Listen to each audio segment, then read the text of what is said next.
যখন যেটা পাই দিলে তো হইব না দোস্ত। মোবিল বইলা মোবিলই দিতে হইব। মোবিল বইলা টেবিল দিলে তো হইব না। ঠিক মোবিল দিলে ইঞ্জিনে গাছ জমবো না, ক্ষয় হইব না, অতিরিক্ত গরমও হইব না, গাড়িও যখন তখন বয়া থাকবো না। তাইলে এখন থেকে সব ট্রাকে মোবিল ডেলবেগ লেজেন্ডই দিমু। আসসালামু আলাইকুম ভিউয়ার্স, আপনাদের প্রত্যেকের জন্য আরেকটি ইফেক্টিভ কন্টেন্ট নিয়ে আমরা দাঁড়িয়েছি। আমরা দেখতে পাচ্ছেন এটা হচ্ছে কমন রেল একটা ডিজেল ইঞ্জিন। এই কমন রেল ডিজেল ইঞ্জিনের ভিতরে কিন্তু কমন রেল ইঞ্জেক্টর থাকে। এই কমন রেল ইঞ্জেক্টরের ভিতরে যে মাঝখানে যে রডটা আছে, এটা কিন্তু সাধারণত আমরা যদি ডিজেল নিই, সে ডিজেলের ভিতরে পানি মিশ্রিত থাকলে সেটা জং ধরে যায়, নষ্ট হয়ে যায়। অর্থাৎ কমন রেল ইঞ্জেক্টর যখন নষ্ট হবে, একটা নষ্ট হলে কিন্তু এক সেট পুরো পরিবর্তন করতে হয়। সেই কারণে আজকে আমার এই ভিডিওটা নিয়ে আপনাদের কাছে আমি দাঁড়িয়েছি। দেখেন, এটা হচ্ছে ফিল্টার, অর্থাৎ কমন রেলের এই যে ডিজেল ফুয়েলের যে ফিল্টার আছে, এই ফুয়েলের ফিল্টারটা এখানে আছে। কিন্তু যদি পানি মিক্স হয়, পানি যখন মিক্স হবে তখন আপনার এখানে একদম নিচের দিকে পানি জমে যায়।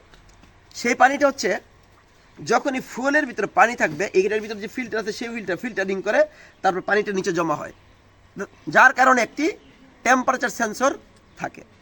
সেই সেন্সরটা ড্যাশবোর্ডের ভিতরে শো করে। যখন সেন্সর শো করবে তখনই সাথে সাথে এই ফিল্টার পরিবর্তন করে দেওয়াটা সবচেয়ে ভালো। ভিতরে যে ফিল্টার আছে, পুরাটা না, ভিতরে একটা গোল ফিল্টার আছে, সেই ফিল্টারটা যদি আমরা পরিবর্তন করে দিই তাইলে পরে ঠিক হয়ে যাবে। তবে প্রশ্ন হচ্ছে, যেখান থেকে আমরা ফুয়েল নিব সেখান থেকে সেই ফুয়েলটা বারবার না নেওয়াই ভালো। কারণ হচ্ছে অনেক আছে যেখানে আমরা যেখান থেকে ফুয়েল নিয়ে থাকি সাধারণত পাম্প আছে, সেই পাম্পগুলোতে যেখানে ফুয়েলের সাথে পানি মিক্স করা থাকে, সেটা জেনে শুনে ফুয়েলটা নেওয়া উচিত। কারণ 4টা ইঞ্জেক্টর যখন আমরা লাগাবো, 4টি ইঞ্জেক্টরের দাম কিন্তু অনেক টাকা। এবার আসি আমরা কী করবো। দেখেন, এই যখন আমরা এই ফুয়েল ফিল্টার যখন আমরা পরিবর্তন করবো, তখন কিন্তু এইটা খুলতে হবে আমাদের।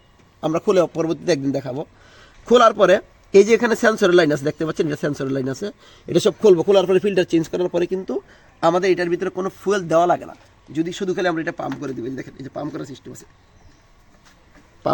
আছে, পাম্পটা করে দিব।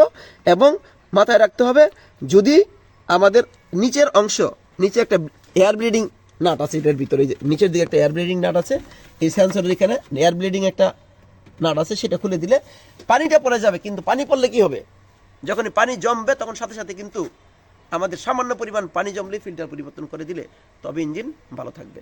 এবং সাবধানে ফুয়েল ভরতে হবে, কারণ অধিকাংশ জায়গা আছে যেখানে পাম্প থেকে ফুয়েলের ভিতরে পানি থাকে, সেটা আমরা একটু সাবধানে কাজ করতে হবে। ধন্যবাদ সবাইকে।